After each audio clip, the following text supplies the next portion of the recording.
word addiction is thrown around often these days, maybe excessively, because perhaps what we are defining as addiction is really more of a healthy enthusiasm. Dr. Nick joins us this morning to help separate the two. Good morning. Good morning. It sounds like you've already got the distinction down. Well, or at least you've been thinking about it. I have been thinking about it. You brought this idea and this topic up, and I thought, right, we do. Yeah. I'm addicted to my cell phone. I'm addicted to work. I'm addicted to a series, let's say, or Right. or to lying on the sofa all day on Saturday, or to what's going on in the presidential or what's going on in election. the presidential election, or maybe something like maybe food. I think, I think of people, what would be excessive, we were talking about how to distinguish them. Right. Where's the line? Where would we know we're kind of really getting close to what would be an addiction?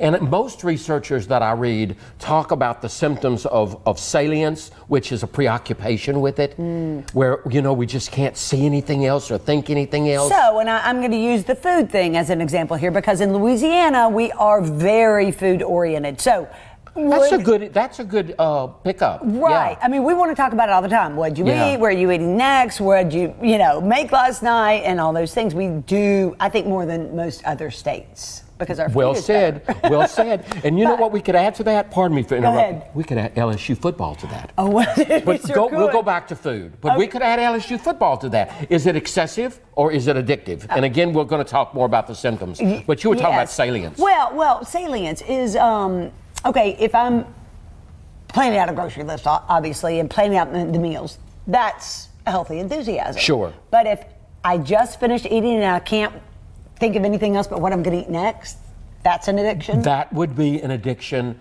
or that would certainly be qualified for questionable. Not noticing your family. You hear the preoccupation with the food, that you can't see anything else. Right. That's really more of what it is. It's like nothing else matters. Everything else is in the way. It becomes an obsession. And look at what it does to the functioning of the family or everything else in that person's life. Sure. And then another symptom that we would look for would be mood altering. And again, we have to be careful, because mood altering usually is escape from pain or high levels of stress. Okay? If people are out partying every Friday night, okay, and they're doing it because they're having fun with their friends, is that really addiction, or is that excessive, if you want to call it enthusiasm? Do you see how close it cuts? Right. And I think we have to be careful to say to people, this is about discernment. We have to discern. I'm not saying that it can't be. I'm just saying we have to. If somebody sits around and watches a TV series on the weekend, 24, the first thing I'm going to want to ask is, do you do that every week? Now we're moving into a preoccupation, and then one would be withdrawal. If all of a sudden you can't do your food, and you just start literally, maybe dying. not physiological, but certainly there's an emotional. Right. If the doctor tells you need to pull back from the table, Whitney, and change your habits, and that really causes a problem internally. Yes, or not spend so much time scripting it, and you just pull back from it. One would be when it conflicts with other things, which is kind of like preoccupation. But the conflict with family or relatives or friends. And in this moment, we could use TV as an example. TV, perfect example. If I'm not cooking dinner for my family, if I'm not taking care of my own hygiene because I can't pull away, right? Excellent. It just becomes, that it's in conflict with all other values. And then one that I like to always talk about, they talk about relapse. But the two that I really think that are so important, it's almost a lack of awareness of consequences. I'm not even thinking about the fact that I'm avoiding my family. Or how about or online shopping? Online shopping, perfect. And what it's doing in my bank account. Perfect. And what it's doing. And online shopping is one of those things that I really do believe is probably more addictive than we give it credit for. Because it is the last one, secrecy. One can online shop and nobody really know about it, especially if the bill's coming to the person that's buying. But if the UPS guy is trucking up in your sidewalk every day, Bingo. Bingo. It's a problem. Bingo. And then I say, well, how many hours did you sit in front of the TV online shopping? Oh, I spent 7.